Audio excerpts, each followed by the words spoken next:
What are you doing, woman? I'm off to Louisa's. Them again? Dad, please.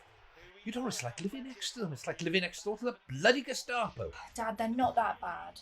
Always asking questions. Always wondering how I am after Mam's gone. At least they care. At least her dad's not that bad. And it's only because you play darts with them down the Finch every day.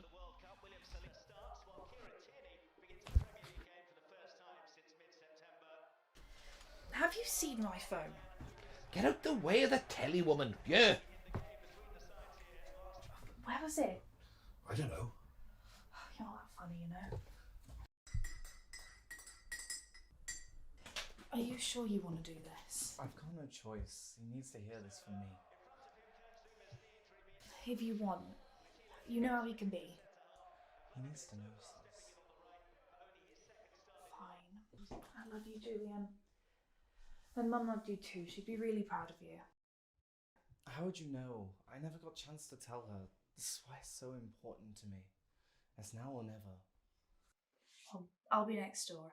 Just come round if you need me, okay? Okay. Yeah. Love you too. Love you.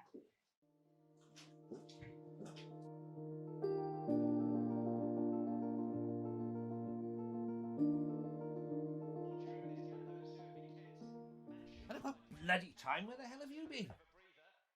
Sorry, I got distracted. God, that girl, she could talk for Wales. Yeah. Anyway, sit down. You distracted me from the match. Sorry, Dad. Who's playing? West Ham versus Arsenal. And since when have you been interested in football? Well, about that, Stop this. Stop faffing about. If you're going to talk nonsense to me, go next door with MI5. Dad, I need to tell you something. What's up, babes? Is your dad giving you grief again? No, I'm fine. Where's your family? Dad and Chris are down at the footy, and Mum's had to rush off to the supermarket in case those two come home to find a fridge bereft of beer. Are you sure nothing's up? Well, it's just... It's nothing, I'm fine. Don't think I'm being nosy. That's the problems of having our living rooms backing onto each other, I guess. Thin walls. You should do what we get from the other side. Mum's having to stop watch EastEnders now. But your dad has got quite the temper on him.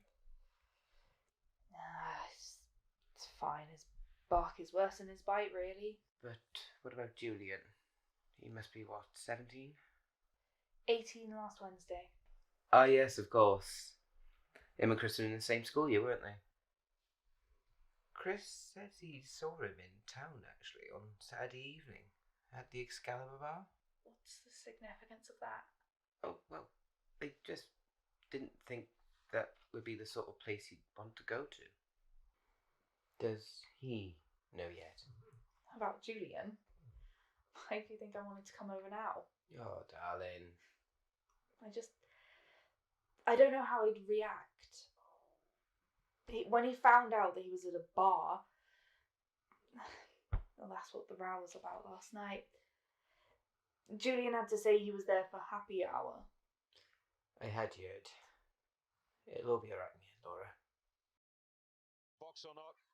Yeah, it certainly clips him. Yeah, he never regains his balance, Jarrod Bowen. Dad, please. I didn't know how to tell you. You needed to know. Did she know? She? Your mother!